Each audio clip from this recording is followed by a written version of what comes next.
जनता पार्टीच्या आंदोलनावर क्रिकेटर शिखर धवनने आता प्रतिक्रिया दिली आहे। आपले तरुण आपल्या देशाचे भविष्य, त्यांची स्वप्ने, आशा आणि आकांक्षा समजून घेणे जितके महत्त्वाचे तितकेच कठीण काळात संयम राखणे आणि देशाच्या संस्था व सरकारवर विश्वास ठेवणे महत्त्वाचे असल्याचं शिखर धवनने आता कॉकरोच जनता पार्टीच्या आंदोलनावरती संमिश्र अशी प्रतिक्रिया दिलेली आहे। भारताचा माजी क्रिकेटपटू, डावखुरा फलंदाज, सलामीवीर शिखर धवनने आता कॉकरोच जनता पार्टीच्या आंदोलनावरती आपली प्रतिक्रिया एक्सवरती पोस्ट करत दिली।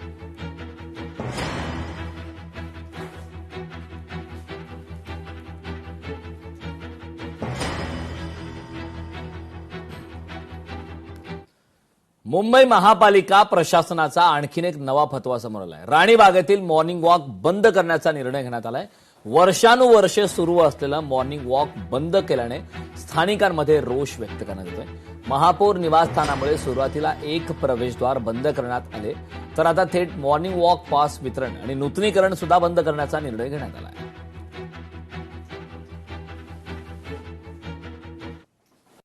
मुंबईतील भायखळा येथील वीर जिजामाता भोसले राष्ट्रीय उद्यान जे आहे ते आता त्यातील मॉर्निंग वॉक बंद करण्याचा निर्णय घेण्यात आलेला आहे। खरं तर महानगरपालिकेकडून हा नवीन फतवा काढण्यात आलेला आहे।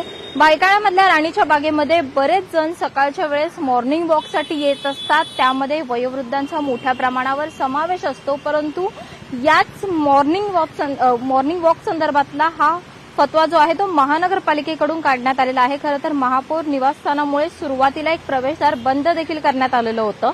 आता मॉर्निंग वॉक पास वितरण आणि नूतनीकरण बंद करण्याचा निर्णय महानगरपालिकेकडून घेण्यात आलेला आहे। त्यामुळे एकंदरीत जर पाहिलं तर गेल्या अनेक वर्षांपासून जे नागरिक या ठिकाणी मॉर्निंग वॉक करण्यासाठी येत आहेत ते या गोष्टीकडे कशा प्रकारे पाहत आहेत आणि त्यांच्याकडून या संदर्भातला कोणता नेमका निर्णय घेण्यात येईल, कोणते पाऊल उचलण्यात येईल हे पाहणं महत्त्वाचं ठरणार आहे। व्हिडिओ जर्नलिस्ट अनिकेतसह स्नेहा जाधव, लोकशाही मराठी, मुंबई।